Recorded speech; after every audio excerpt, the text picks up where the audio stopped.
പെട്രോളിനും ഗ്യാസിനും വില കൂടുമ്പോൾ നമുക്ക് മുന്നിലുള്ള ഏക വഴി ഇറക്കുമതി കുറയ്ക്കുക എന്നതാണ്. മിഡിൽ ഈസ്റ്റിലെ യുദ്ധം കാരണം ലോകം മുഴുവൻ ഇന്ധന പ്രതിസന്ധി നേരിടുമ്പോൾ ഇന്ത്യ പുറത്തെടുത്തിരിക്കുന്നത് വമ്പനൊരു മാസ്റ്റർ പ്ലാനാണ്. നമ്മുടെ കയ്യിലുള്ള കൽക്കരി ഉപയോഗിച്ച് ഗ്യാസും വളവും നിർമ്മിക്കാനുള്ള 37,500 കോടിയുടെ പദ്ധതിക്ക് കേന്ദ്ര ക്യാബിനറ്റ് അംഗീകാരം നൽകി.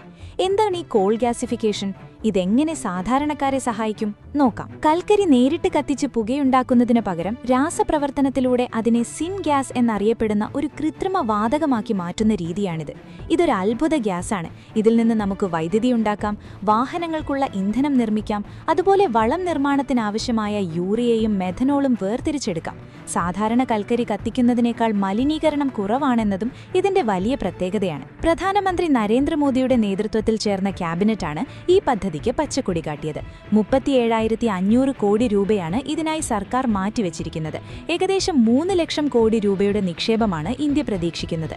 75 ദശലക്ഷം ടൺ കൽക്കരി ഇത്തരത്തിൽ ഗ്യാസ് ആക്കി മാറ്റാനാണ് ആദ്യഘട്ടത്തിൽ ലക്ഷ്യമിടുന്നത്. ഇന്ത്യയുടെ കയ്യിൽ കൽക്കരിയുടെ വൻ ശേഖരമുണ്ട്.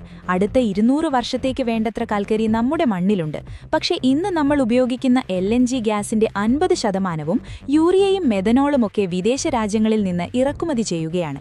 മിഡിൽ ഈസ്റ്റിൽ യുദ്ധമുണ്ടാകുമ്പോൾ ഇതിന്റെയൊക്കെ വിതരണം തടസ്സപ്പെടും. ഈ ആശ്രിതത്വം അവസാനിപ്പിച്ച് ആത്മനിർഭർ ഭാരത് ആകാനാണ് ഇന്ത്യയുടെ ഈ നീക്കം. ഈ സാങ്കേതികവിദ്യ ചൈനയിൽ വൻ വിജയമാണ്. ചൈന അവരുടെ മെഥനോളിന്റെ 70%, അമോണിയയുടെ 90% ഇത്തരത്തിൽ കൽക്കരിയിൽ നിന്നാണ് നിർമ്മിക്കുന്നത്.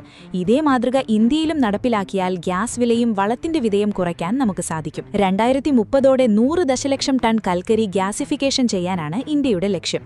സ്വന്തം വിഭവങ്ങൾ ഉപയോഗിച്ച് ഊർജ്ജം കണ്ടെത്താനുള്ള ഈ നീക്കം ഇന്ത്യയുടെ സാമ്പത്തിക രംഗത്തെ മാറ്റിമറിക്കുമെന്ന് നിങ്ങൾ കരുതുന്നുണ്ടോ? നിങ്ങളുടെ അഭിപ്രായങ്ങൾ കമന്റ് ചെയ്യൂ.